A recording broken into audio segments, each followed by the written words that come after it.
semuanya, Assalamualaikum warahmatullahi wabarakatuh. Salam sejahtera untuk kita semua. Gimana kabar kalian hari ini? Semoga tetap sehat dan selalu dalam lindungannya. Pembelajaran jarak jauh di masa pandemi COVID-19 tidak boleh menyurutkan semangat kalian untuk terus belajar. Tetap semangat, jaga kondisi tubuh, dan patuhi protokol kesehatan. Salah satu media yang bisa kalian gunakan dalam pembelajaran jarak jauh adalah gadget. Nah, dalam tayangan video kali ini, Bu Titi akan mengajak kalian untuk belajar tentang cerdas dalam menggunakan gadget bagi pelajar di era industri 4.0. Ingat, cerdas dalam menggunakan gadget adalah ciri generasi milenial. Yuk, kita simak tayangan slide berikut ini.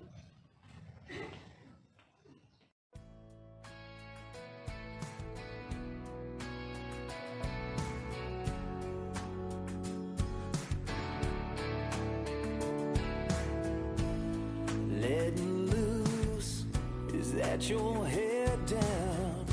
Yeah, you're in the mood. Oh, to come unwind. There's something in the air, something different about that smile you're wearing, girl. Yeah, what is it? When I think I know what's going on behind them brown eyes, you're going through that little something, girl, that takes me by surprise. Baby, I ain't never seen this side of you before. I think I like it, and I'd like to see you a whole lot more. Tingling your toes over the edge of out of control. Gue punya cerita dari seseorang bernama Budi. Budi ini biasanya bangun jam 4:30 pagi, dibangunin sama alarm di smartphone-nya. Pas baru melek, tangan dia tiba-tiba ngeraba ke sisi kasur buat cari smartphone-nya. Ketemu. Langsung deh dia buka lock screen smartphone-nya dan ngecek sosial media. Ya, standar lah. Sejam kemudian, akhirnya Budi ke kamar mandi sambil bawa smartphone, sambil nunggu setoran. Ya lo tau lah maksudnya setoran di sini apa. Budi sambil browsing berita dan ngechat lewat sosial media. Habis mandi dan gosok gigi, Budi balik nih ke kamarnya. Awalnya Budi mau jalan ke lemari pakaian, mau ngambil baju, terus dia ngelirik ke jam dinding. Gue masih ada waktu buat santai, ya udah gue rebahan dulu di kasur sambil main smartphone. Bermenit-menit berjalan dan pas Budi lihat jam, lah telat. Budi udah harus berangkat nih ke kantor harusnya. Dari tadi malah harusnya. Akhirnya dia pakai baju seadanya, sarapan di skip aja bodo amat dan langsung cus ke stasiun kereta. Langsung skip ke makan siang. Budi sama teman-temannya jalan nih ke kantin kantor. Pas yang lain pesan makan, Budi langsung ngeluarin smartphone-nya, update story dulu lah. Gak jauh dari tempat dia duduk, ada juga nih kelompok lain. Mereka duduk aja, tapi perhatian mereka sama kayak Budi, ke layar smartphone-nya masing-masing. Hal-hal kayak gini, ini terjadi terus sama Budi. Beraktivitas, smartphone. Aktivitas, buka HP. Aktivitas, buka gadget. Dan sebenarnya, ini tuh bukan Budi. Ini tuh adalah kita semua. Ada riset yang nunjukin bahwa seseorang itu rata-rata ngecek smartphone 85 kali sehari. Itu banyak. Tadi gue dicerita itu palingan cuma bilang 9 kali lah smartphone. Dan beberapa orang pasti udah enek tuh ngedengarnya.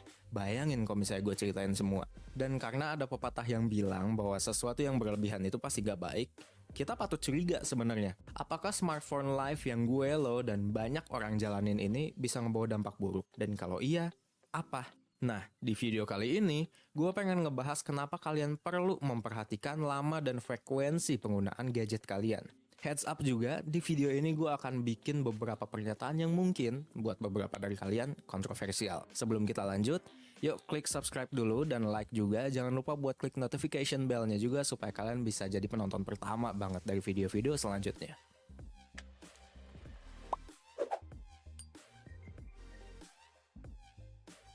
Nah, walaupun kita lagi ngebahas gadget, gue pengen bahas satu benda haram dulu nih sebelum kita mulai.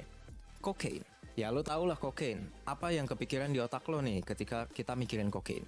Salah satunya adalah biasanya adiktif.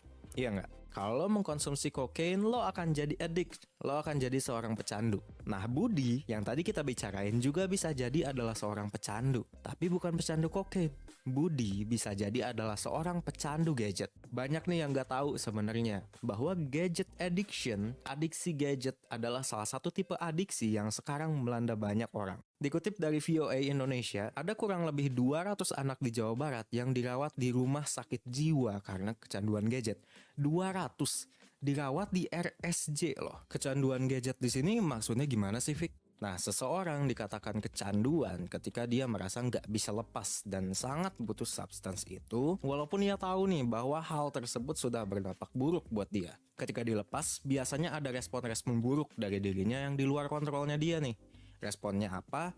Itu tergantung substance-nya apa. Jadi, ketika lo ngerasa bahwa gadget udah ngebuat dampak buruk di hidup lo, tapi ketika lo mau lepas itu, lo malah merasakan emosi-emosi negatif berlebih, lo mungkin punya masalah, bro.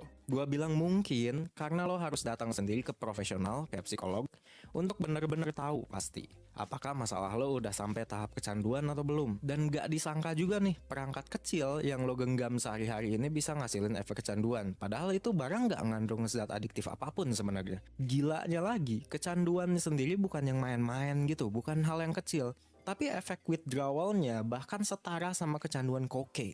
Lo pasti pernah dengar lah cerita orang yang kecanduan kokain. Udah sakau, mabok tingkat tinggi, duit udah habis. Kerjanya dia ngapain coba? Bukannya nyari duit buat apa, buat makan, ini itu, nyari duitnya buat beli kokain. Sekarang lo coba bayangin aja, hal yang sama terjadi.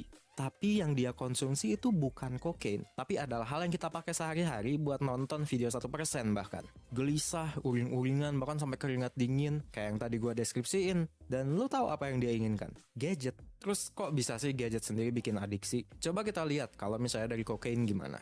Ketika orang mengkonsumsi kokain, mereka dapat perasaan positif karena kokain merangsang hormon yang berhubungan dengan emosi positif. Hal ini bikin orang tersebut makin pengen mengkonsumsi kokain.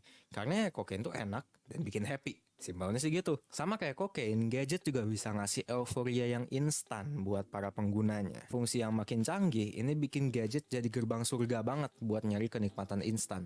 Lo mau main game? Gampang. Mau nonton film? Bisa. Udah gitu, bodinya kan kecil dan ringan. Bikin akses untuk menuju kesenangan-kesenangan ini itu makin gampang. Lo bisa bawa di kantong lo, dan ketika lo pengen ya udah lo tinggal tarik, akses gampang, dapat lo semuanya. Lo nggak perlu ngeluarin banyak usaha buat ngerasain euforia itu. Di saat rasa euforia itu hilang, lo juga punya akses gampang banget buat nyari-nyari lagi, dan gampang banget juga buat lo dapetin itu lagi. Dan yang namanya candu, semakin lo konsumsi, makin nggak berasa efeknya. Makin lo sering gunakan, lo akan butuh asupan yang lebih kuat buat ngerasain euforia yang sama. Ujung-ujungnya pasti minta asupan yang lebih, dan lebih. Waktu yang lo butuhin buat ngerasain euforia yang sama ini makin panjang. Awalnya mungkin lo cuma butuh 5 menit buat relaxing. Sekarang jadi 5 jam. Makin gak bisa lepas dari gadgetnya. Nah, karena lo terlena sama euforia sesaat itu, lupa juga sama dampak negatif yang datang. Pemakaian lo akhirnya jadi problematik. Jadwal harian lo berantakan, lo gampang terdistraksi lah dan sebagainya. Nah, salah satu dampak negatif dari penggunaan gadget yang berlebihan adalah produktivitas. Produktivitas lo menurun. Bisa jadi nih dalam 24 jam lo mantengin layar HP, bisa jadi 10 jam misalnya. Saking lamanya lo nggak ada waktu buat berkarya atau bahkan hal-hal sepele kayak mandi atau makan itu bisa-bisa kelewat. Ya kalau misalnya hal sepele kayak gitu aja kelewat, apalagi ngelakuin yang produktif.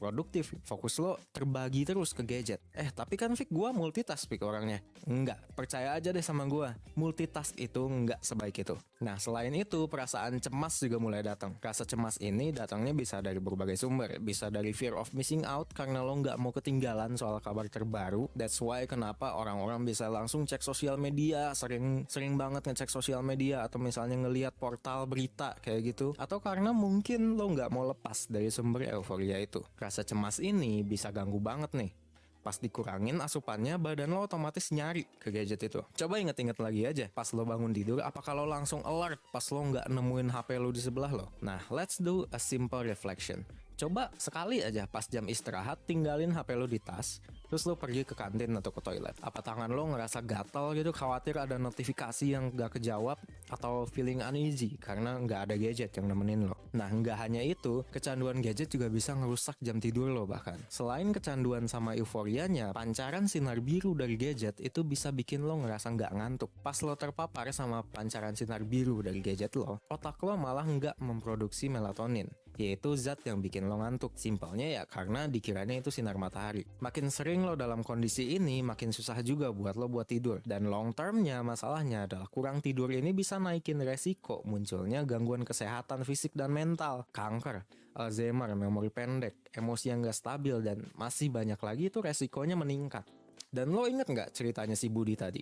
Pas lagi istirahat, bukannya ngobrol sama koleganya, dia malah fokus sama gadgetnya. Hasil riset dari El Sobehi dan Nasser di tahun 2017, dia bilang bahwa penggunaan gadget itu mengurangi kuantitas dan kualitas hubungan sosial. Pertama, karena udah kecanduan, makanya interaksi sama orang lain jadi makin berkurang. Kedua, gadget tetap gak bisa menggantikan kehangatan yang diciptakan oleh hubungan antar manusia. Seseru apapun fitur-fitur di gadget lo, ikatan emosi itu nggak tergantikan, men. Dan komunikasi gadget tidak semudah itu menghasilkan ikatan emosional. Gadget nggak bisa gantiin peran orang tua lo, adik kakak lo, ataupun teman dekat lo. Karena gadget nggak menghasilkan hubungan emosional yang sekuat itu. Well, that's a lot of issues ya. Gue cukup banyak bawa topik adiksi ke 1%.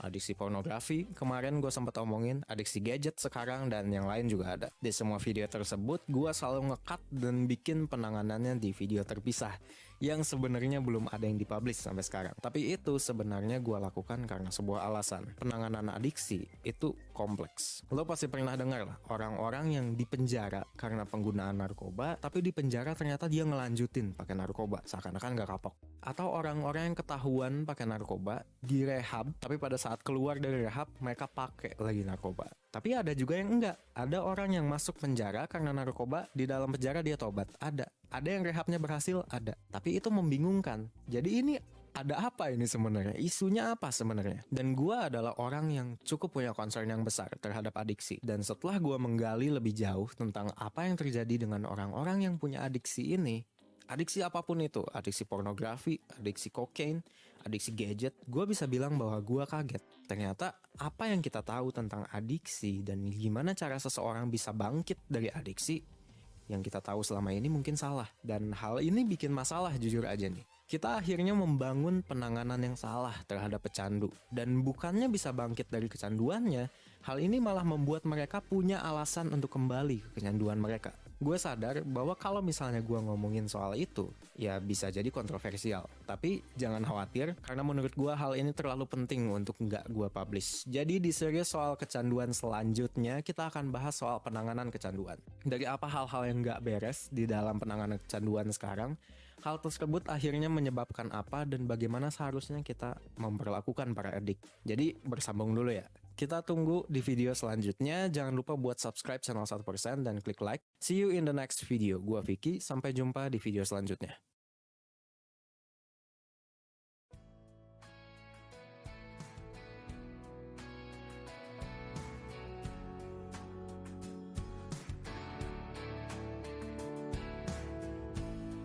Letting loose, is that your head down? Yeah, you're in the mood.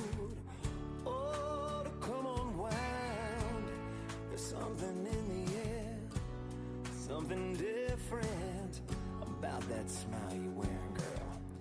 Yeah, what is it? When I think I know what's going on behind them brown eyes, you're going through that little something, girl, that takes me by surprise. Baby, I ain't never seen this side of you before. I think I like it, and I'd like to see you a whole lot more.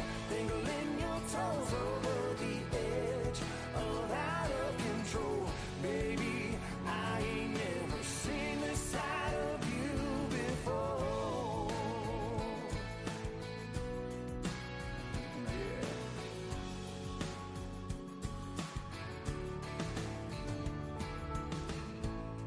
If I hadn't seen it with my own eyes, I wouldn't believe it, girl. I can't believe that you were mine. A little reckless at the right time. Your inhibitions, you set them all aside. I could get used to you taking my breath away, as long as you got more than secrets coming my way. Baby, I ain't never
that your head down? Yeah, you're in the mood. Oh, to come unwound. There's something in the air, something different about that smile.